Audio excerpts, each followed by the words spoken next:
Like if you're the first one to the break room, you make everyone else a cup of tea.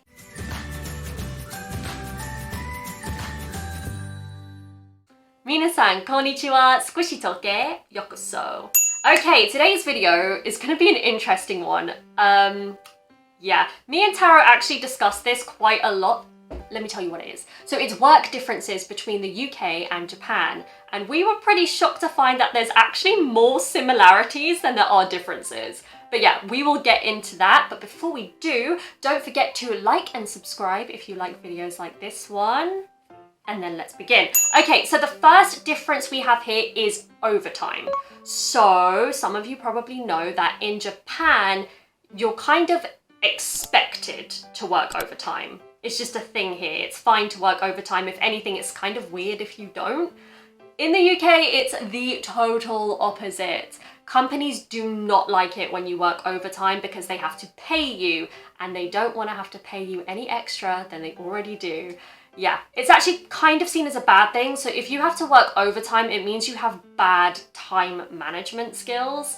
So yeah, if you're somebody that works overtime every single day, they're gonna think there's something wrong with either you or the workload you've been given. Like maybe you can't handle it, that type of thing.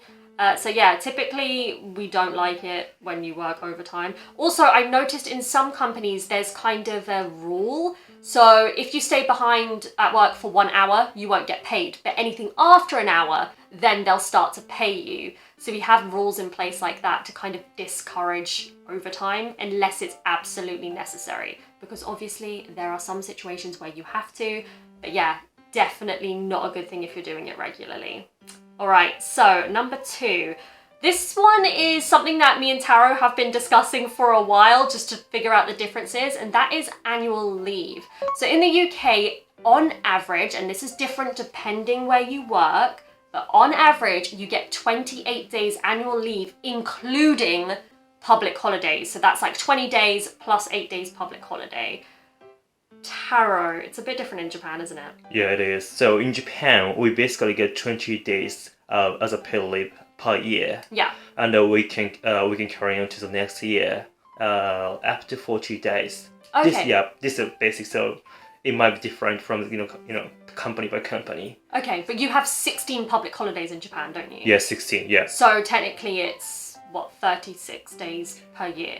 Yeah, including public holiday. Including public holidays. We could say 36 days. Okay, so in the UK, most companies will not let you carry over annual leave to the next year. You have to use all those 28 days within that year.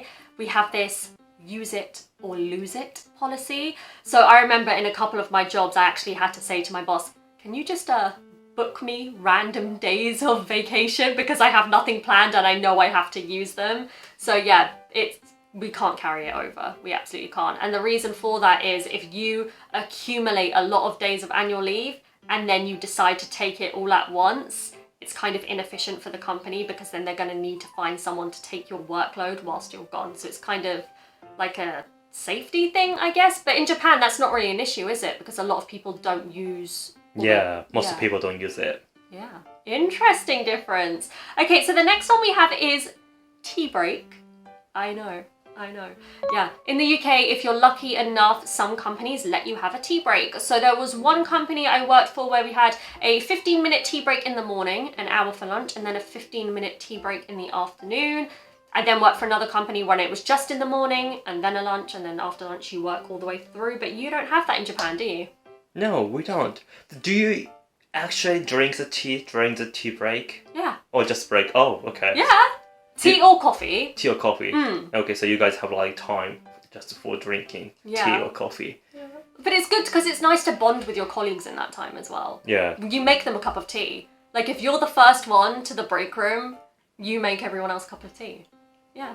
I mean, so sometimes as well, I don't know if you do this, but in one of my jobs, it was busy all the time. So someone would write a list of what everybody wants and go upstairs and make all the tea and coffee and bring it down. Yeah. It's cool, right? It's nice. Yeah, it's cool. Yeah. It's cool. Yeah. Okay, so the next thing, all right, this one I think is the weirdest one for me. You have a recruitment season in Japan, right? Yeah. So when all of the university students graduate, they all go into the workforce together to look for jobs, and a lot of jobs will have that opening to specifically for university students. We don't really have this in the UK. It's kind of, if there's a space for you in a company, they'll post a job opening and anyone can apply. It doesn't matter if they're fresh out of university or if they've been in the industry for 10 years. People who graduate university often just go on different paths. Some people go straight into the workforce, some people do internships, some people travel. So yeah, having a kind of a recruitment season in the UK just wouldn't really work.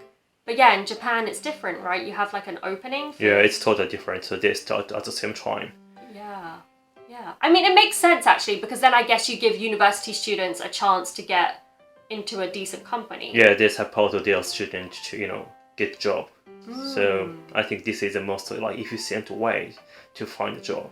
Yeah, in the UK we don't have that. If you come out of university and you want a job at a specific company, you literally have to wait until there's an opening. Yeah, interesting. Okay, so this next one as well was quite a bit strange for me, but your salary is not based on your experience, but it's based on how long you've been with the company in Japan. Yeah, we don't have this in the UK. Salary is based on experience and the type of job that you apply for. This does mean that sometimes you could have a boss that's younger than you, and in fact that happens quite a lot these days, but most people don't seem to mind it. So yeah, if you've been working at a company for 20 years, that doesn't mean you're going to be able to get a management position. Somebody who has worked elsewhere, who already has the experience, is more likely to get that role than you unless you've been trained for it within the company. So yeah, that must be weird for you to hear, right? It is kind of strange. Yeah, definitely. And I can see why it's a problem for some people as well. I think it can be kind of uncomfortable if your boss is like half your age, but yeah, it's all due to experience. Because don't forget, people study different things at university, people have different experiences, so yeah, it makes sense to go for the stronger candidate rather than loyalty, I guess. So yeah, I guess that's kind of weird, right? Like loyalty is not always rewarded in the UK, in the work industry, right? It doesn't matter if you've been there for like 20 years. Yeah. That's actually crazy. I'm not sure which system I prefer at this point, but I guess it gives people the chance to get a really good job early on, which I guess is nice. Yeah, I don't know. But yeah, what did you guys think of this list? Obviously leave it in the comments down below. We'd love to hear from you. And yeah, if you love watching videos like this, don't forget to like and subscribe, and we will see you in the next one. Bye. Bye.